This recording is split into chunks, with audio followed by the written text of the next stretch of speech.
All right, Gwen, thank you. Our top story this morning, a Lululemon employee now charged with beating and killing her coworker, then trying to cover it up. Montgomery County Police arrested Brittany Norwood on Friday. They said that she tied up her coworker, Jayna Murray, then beat and stabbed her to death, then tried to cover it up. Norwood is expected in court today. And joining us now this morning to talk more about this truly bizarre case is Montgomery County Police Chief Thomas Manger. Good morning, Chief. Thanks for coming in. How bizarre this twist is. Yeah, from the very start, we had to take the surviving victim at her word. I mean, we had to listen to what she said and act with that. But any good detective will take any evidence we get from a witness and verify that information.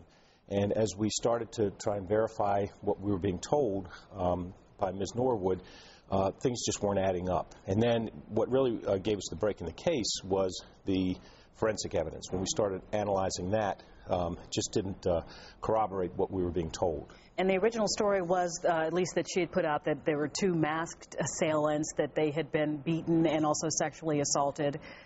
None of this is true. Well, certainly the deceased victim had been beaten and killed. We believe that the injuries to Ms. Norwood were self-inflicted, and certainly no indication right now that there was anyone else involved, although I have to tell you that this is still an active investigation. We're not finished. But right now, no indication of anyone else's involvement. Any motive yet? I mean, it's hard to understand a crime like this, but are you closer to getting any motive? There were reports that maybe there was some merchandise stolen, or perhaps from Ms. Norwood, but is there any motive in this? We're following up on all of that. I mean, we're actually interviewing all of the employees of the store to try and get an idea of what may be present here. So we're following up on all of that. Earlier, we reported, when we weren't sure of who might be responsible for this crime, that there were reports of screaming or something from the store, from another shop in that area.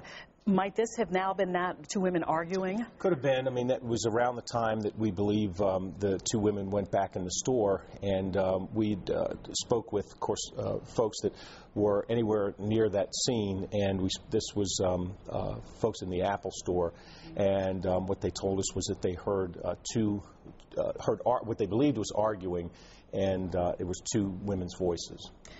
I hate to be at all gruesome or talking about some of the uncomfortable points of this case, but the store was a pretty gruesome crime scene.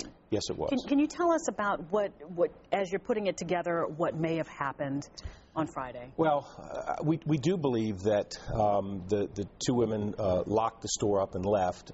We do believe that Ms. Norwood called the victim and said, "I left something in the store," and what we believe happened is that the deceased victim drove her car down and stopped in front of the store, and that's when the two of them went in. And it was at that point we believe that the assault and homicide occurred. What was the break in the case was the evidence that we found inside the deceased victim's car. When we found evidence that links the suspect in the case and indicates that she was in the car, and there would have been no reason for her to be in the car. Can you tell us anything more about what was found in the car? It's forensic evidence and things that were left in the car, and so again, we're leaving some of this for the state's attorney to have as they prosecute the case.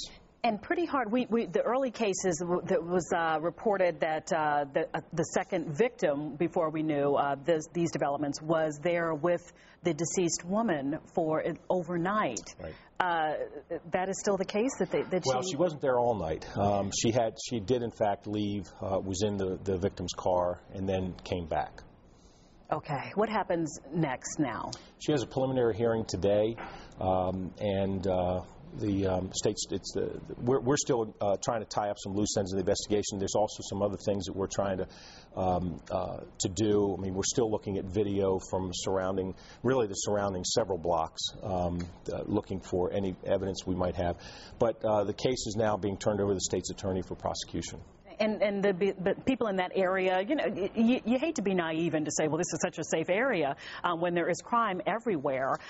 But this is an area that doesn't see violence a lot. You're right. I mean, Bethesda is a very safe area. We don't see a lot of violent crime down there. We have a handful of robberies every year, but really just a handful. It is an area. It is an incident that really had an impact on the community. I mean, it really struck fear in the community, and so I was pleased that we were able to at least make an arrest in the case, and I think some folks are feeling a little safer. Chief Tom Major, Montgomery County Police, thank you for joining us today.